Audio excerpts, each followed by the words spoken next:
सृष्टि बचपन से ही दिखने में सुंदर नहीं थी, लेकिन अमीर बाप की बेटी सृष्टि पर उसकी माँ जान छिड़कती। मेरी बेटी कितनी प्यारी है, भगवान सबको सृष्टि जैसी बेटी दे। सृष्टि धीरे धीरे बड़ी होती है। एक दिन सृष्टि की सहेली कहती है, तू दिखने में कितनी अजीब सी है, लेकिन मैं जानती हूँ हम सब में सबसे अच्छी शादी तो तेरी ही होगी। तेरे पापा अमीर जो है। और बता नहीं सकते यार, दहेज तो हर कोई देता है, ये क्या ज्यादा ले जाएगी अपने पति के लिए? अरे बड़े शहर में कोठी है इसके पापा की। अरे पापा की है ना, कौन सी इसकी है? इसकी होती तब तो कोई भी लड़का इससे शादी कर लेता। अरे पापा की मतलब पापा की है तो मेरी ही है ना? किसने कहा? अब तेरी तो तब होगी ना जब तेरा भाई ना हो। वैसे भी शादी के बाद सारी प्रॉपर्टी भाई के नाम होती है। सृष्टि समझ जाती है कि उसे किसी भी हालत में माँ बाप की सारी प्रॉपर्टी को अपने नाम करना है, लेकिन कैसे? एक दिन सृष्टि का भाई शीनू कहता है, बहन क्या कर रही है? तुझसे एक बात करनी है। अरे हाँ हाँ करना, मैं तो तेरी बहन हूँ। बहन मेरी लाइफ में ना एक लड़की है, बहुत अच्छी है। मैं सोच रहा हूँ माँ और पापा से बात करूँ शादी के लिए। सृष्टि को समझ में आ जाता है कि भाई की शादी होते ही भाभी उसे एक दिन भी घर में बर्दाश्त नहीं करेगी। क्या बात है भाई, बताना कौन है वो? यार वो बहुत अच्छी लड़की है, पढ़ी लिखी है, मेरे साथ जॉब भी करती है। बस एक प्रॉब्लम है। प्रॉब्लम? क्या प्रॉब्लम है भाई? यार वो शादीशुदा है, लेकिन उसके पति ने उसे सिर्फ इसलिए छोड़ दिया क्योंकि उसके माँ बाप दहेज नहीं दे पाए। सृष्टि ये सुनकर न जाने क्यों खुश हो जाती है। अरे भाई तो क्या हुआ, लड़की तुझे तो पसंद है ना? शीनू को लगता है कि बहन उसे समझ रही है। वो इस बात से अनजान होता है कि उसकी बहन की मंशा पूरा घर हड़पने की है। सृष्टि अपनी माँ से कहती है, मम्मी मुझे तो बहुत चिंता है। पता है शीनू क्या कर रहा है? अरे क्या कर रहा है? वो तो काम पर जाता है और वापस घर आता है।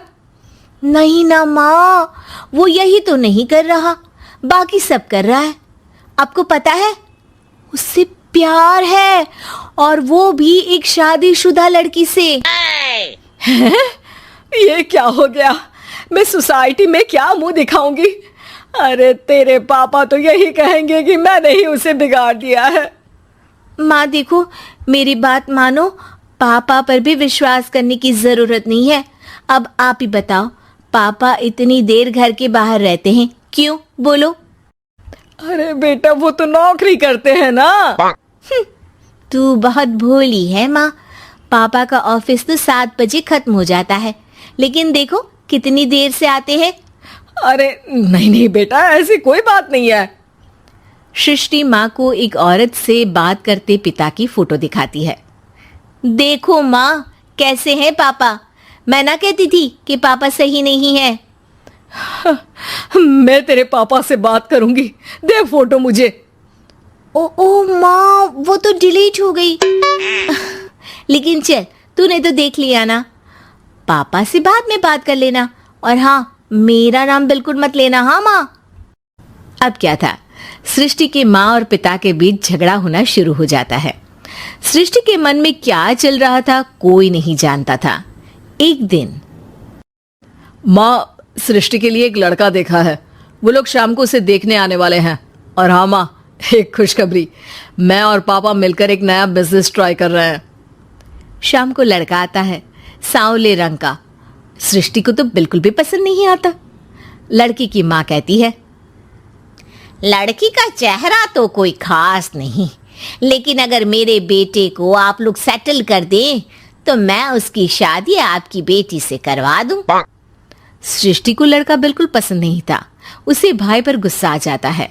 लड़के वालों के जाने के बाद कहती है, माँ देखा शीनू मेरे लिए कैसा लड़का लेकर आया, न दिखाने लायक न सुनने लायक, सेटल भी नहीं, वो भी हम करे। अरे माँ, मैं जानती हूँ ये मेरी शादी किसी भी घर में क्यों करवाना चाहता है। अरे कैसी बात कर रही है बहन, तूने तो देखा ना, लड़के को मैंने ही मना कर दिया तुझसे शादी के लिए। जिसने लड़का बताया था उसने उसकी बहुत तारीफ की थी। बात आई गई हो जाती है, लेकिन सृष्टि का मन शांत नहीं होता। क्या करूं, कुछ समझ में नहीं आ रहा। मेरी शादी हो गई तो ये लोग पूरी प्रॉपर्टी शीनू के नाम कर देंगे। मेरे हाथ तो कुछ लगेगा ही नहीं। तभी सृष्टि को आइडिया आता है। वो किसी वकील को फोन करती है। जी देखिए, अगर आपके मम्मी पापा का तलाक हो जाता है तो आपके पिता की आधी प्रॉपर्टी आपकी माँ के नाम हो जाएगी, फिर उसे वो किसी को भी दे सकती है। सृष्टि अब माँ को बेटे के खिलाफ भरती है। माँ, शीनू पर नजर रखा करो। वो जिस लड़की के प्यार में है ना, वो शादीशुदा है। यहाँ आएगी, सारा पैसा, रुपया, जमीन, जायदाद सब हड़प लेगी। पापा का भी हाल तुमसे छुपा नहीं है। ऐसा ना हो कि मैं और आप एक दिन सड़क पर भीख मांगे। हे भगवान, मैं तो जीते जी मर जाऊंगी अगर ऐसा हो गया तो। ऐसा हो गया नहीं माँ, ऐसा ही होगा। अभी समय है, आगे का सोच लो। मैं तो कहती हूँ पापा से आधी प्रॉपर्टी लेकर अलग हो जाओ। पापा की आधी प्रॉपर्टी भी हम लोगों को अगर मिल जाती है ना, तो अगले 7 जन्म सफल समझो। बेचारी माँ बेटी के कहने पर पति से तलाक लेकर अलग हो जाती है। सृष्टि अब पैसों से गाड़ी और अपने दूसरे महंगे शौक पूरे करने लगी। उसके दोस्त भी उसके पैसे इस्तेमाल करते। सृष्टि, कल तुम कहाँ थी? मैं सारा दिन घर पर अकेली थी। तो मैं क्या करूं? मैंने ठेका तो नहीं लिया है ना तुम्हें संभालने का। माँ को सृष्टि से ये उम्मीद नहीं थी। वो बैठकर रोने लगती है। वहीं उसका पति यानी कि सृष्टि के पिता आ जाते हैं। मैं जानता था कि तुम्हारा यही हाल होगा, तो आपने मुझे रोका क्यों नहीं? मैं रोकता तो तुम रुकती क्या? सृष्टि के कहने पर तुमने मुझ पर अपने बेटे पर शक किया, लेकिन तुम ये भूल गई कि कैसे हम दोनों ने मिलकर जीवन में इतना सब खड़ा किया। माँ पति के गले लग जाती है। मुझे माफ कर दीजिए, मैंने आपकी कमाई का एक बड़ा हिस्सा गवा दिया। कोई बात नहीं, तुम साथ हो तो मैं ऐसी 7 प्रॉपर्टी खड़ी कर दूंगा। तभी वहां सृष्टि आ जाती है रोते हुए। माँ, मयंक ने मुझे छोड़ दिया। वो बोल रहा था जब तक मेरे पास पैसे थे तब तक ही वो मेरे साथ था। पापा, माँ, मुझे माफ कर दीजिए।